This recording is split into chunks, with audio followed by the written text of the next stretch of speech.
مع الصرعاء القديمة إلى الباب الغربي.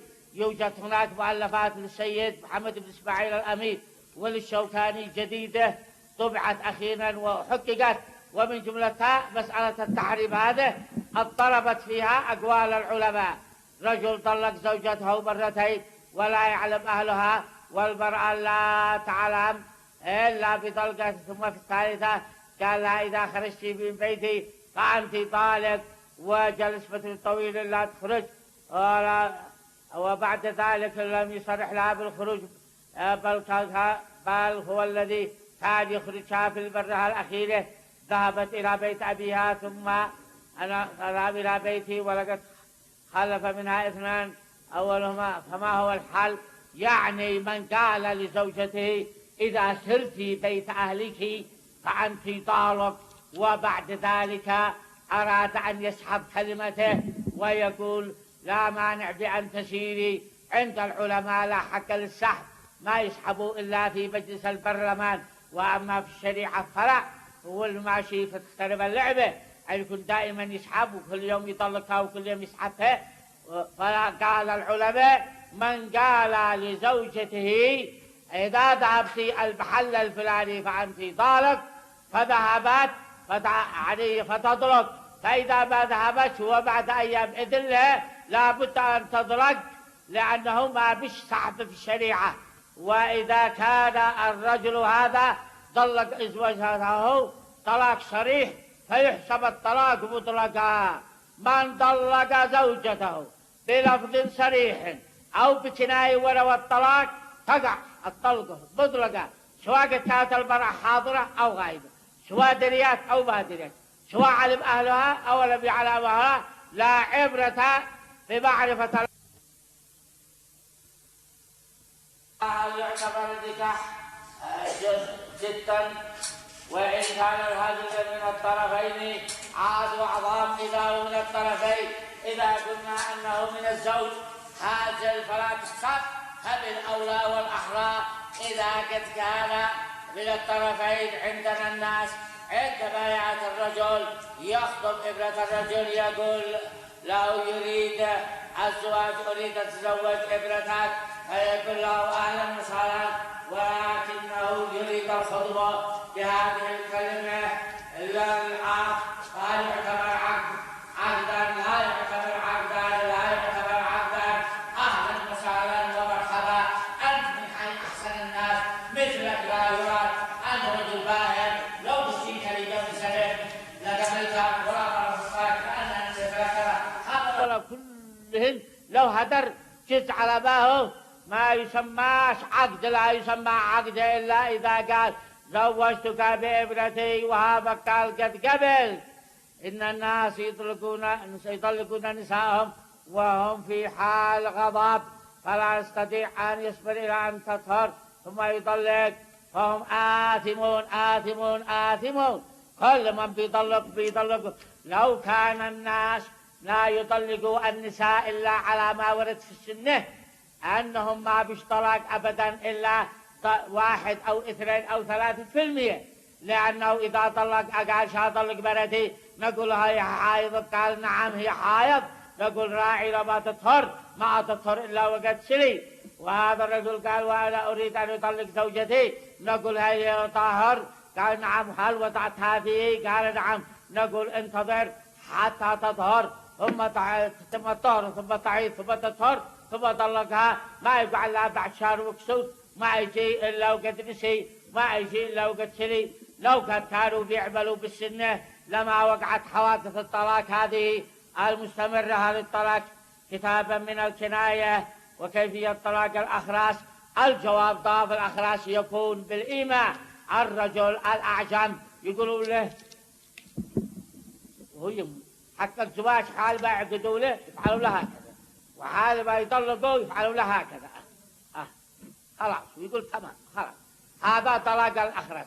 كذلك في البيع والشراء، كذلك في الزواج، في كل شيء. الكتابة من الكناية، فإذا قال أنا إذا اكتبت لكن ما نويت، بين اتعلم الخط أو بين أكتب. إذا واحد جاء قال لي أكتب له ورقة عقدني داري، كيف نقول يعني يحلف بالله ما أردت فيحلفه.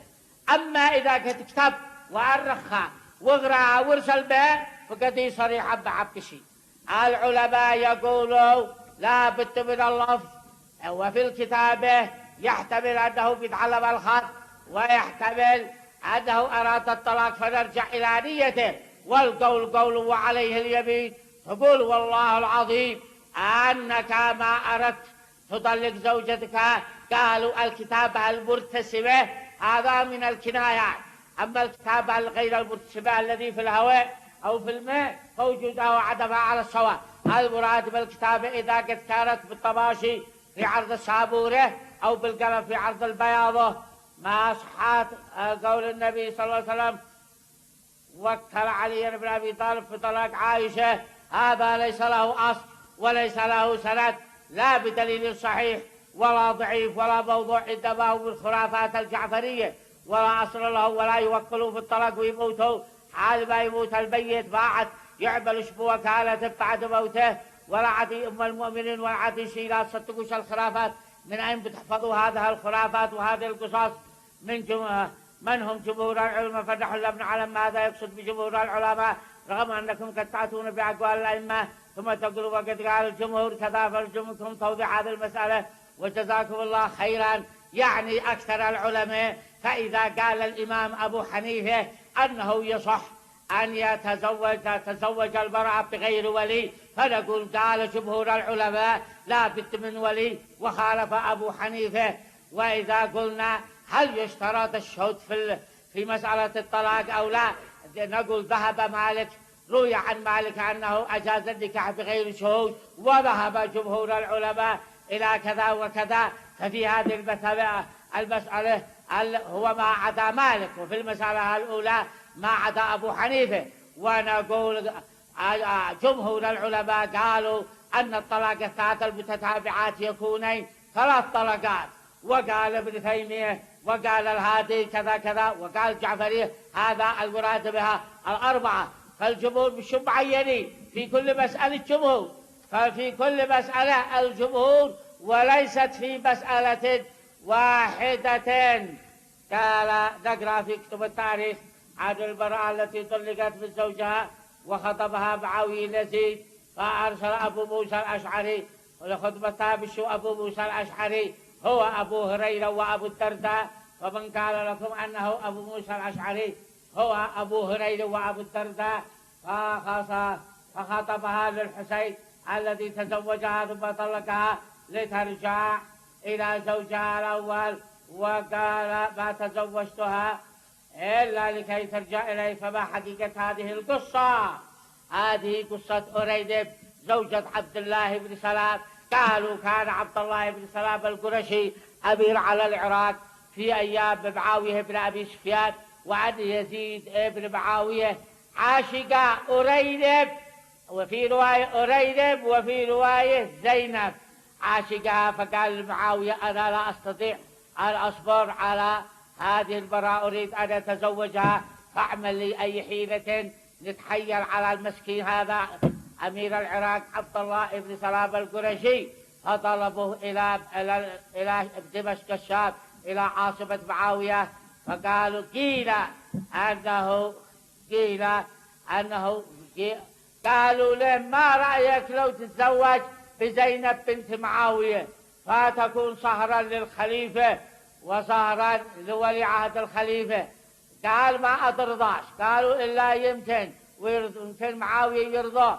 صاروا قالوا لمعاوية قال معاوية هذا الأمر راجع إلى ابنتي، فذهبوا إليها فقالت هذا رجل كريم ولكن متزوج بأرينب وأنا لا أستطيع أن أجلس معها، لو كانت قد ماتت أو طلقت لتزوجت به.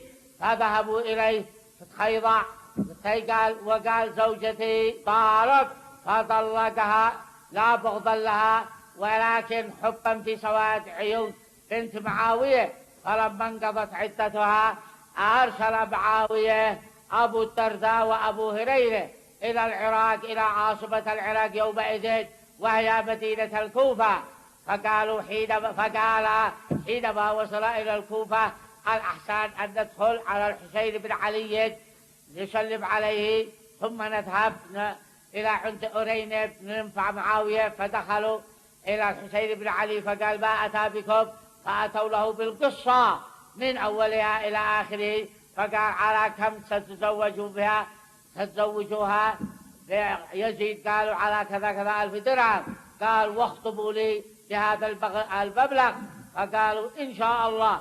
فذهبا إلى عند أرينب فأخبراها بأمانتها، قالوا إن معاوية بن أبي سفيان يخطب في لولده يزيد بن معاوية كما أن الحسين بن علي يخطبك لنفسه، فما رأيك؟ إما هذا أو هذا، فقد أتيت الأمانة. فقالت لو قد خطبت هذه الخطبة بواسطة أشخاص آخر لذهبت إليكما لأستشيركما، فأنتم الآن الواسطة وأنتم أيضا المستشارون، فما رأيكما؟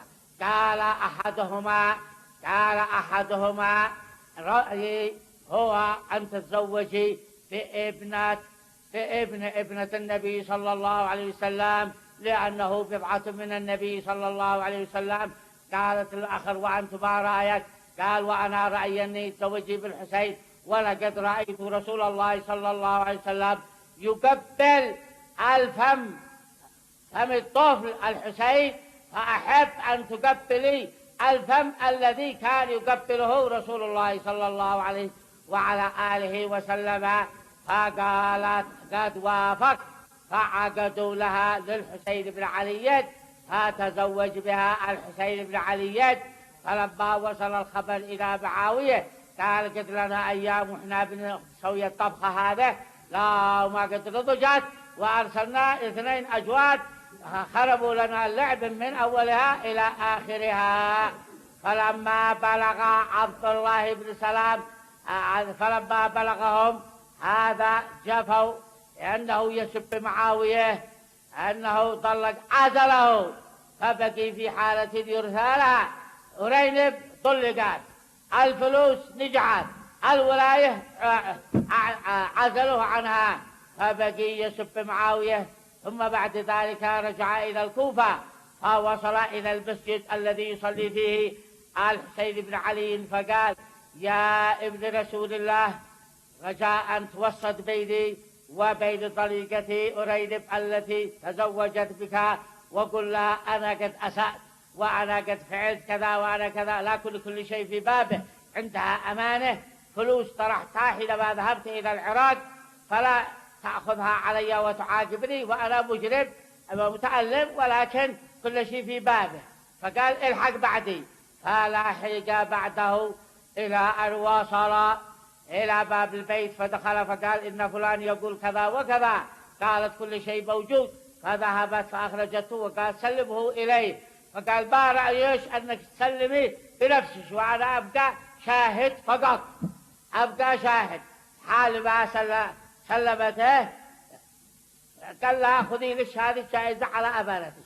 قالت لا عدني مستعد أزيد أعطيك، وأنا توليني مقرر وبقال وأنا وبكي وهي بكيات وتشتوا. فخرج الحسين بن علي فقال للحاضرين اشهدوا علي بأنني قد طلقت أرينب، وفي رواية أن اسمها زينب، على أنها تعتد، وإذا كملت عدتها تزوجت بي، والله يعلم أنني لم أتزوجها حبا في الزواج، ولكنني تزوجتها لأجل ترجع إلى زوجها حيث قد خدعوا وعملوا بها. هذه القصة موجودة في كتب الأدب وكتب التاريخ، ولا حجة فيما ورد في كتب التاريخ من الأشياء المخالفة للأمر الشرعي. نحن لا نعتمد إلا ما روي بأحاديث صحيحة مرفوعة إلى رسول الله صلى الله عليه وسلم، لأن العصمة هي للنبي صلى الله عليه وسلم، والأحاديث الصحيحة هو ما رواه العدل الضابط عن مثله متصل السند غير معلل ولا شاذ، لأن المحدثين يشترطوا شروط ليست عند المؤرخين، فالمؤرخين والأدباء قد يعني يتساهلوا. وعلى فرض أنها صحيحة أولا لا نسلم صحتها، وعلى فرض أنها صحيحة فلا تعارض الأحاديث الصحيحة المرفوعة إلى رسول الله صلى الله عليه وسلم. وإذا قد كانت صحيحة فيمكن أن نقول مذهب الحسين بن علي أن الملعون هو من كان قد أرسل من جهة المرأة أو من جهة الرجل أو من جهتهما معا عندها المحلل. أما إذا قد كان من ذات نفسه ويريد أن يحسن إليهما وليس هناك خبر لا عند أرينب ولا عند عبد الله بن سلام القرشي ولا بالتواضع ولا شيء، وإنما هو محسن، يمكن أن يكون مذهبه أن المحرم هو ما يكون بتواضي من الزوجة أو من الزوج أو من الجميع أو من المحلل والمحلل له والمرأة. أما إذا قد كان من ذات نفسه ولم يكن هناك تواضع فلا يسمى محلل، يمكن أن نقول مذهب شخصي له وحده. فهمت؟ إلى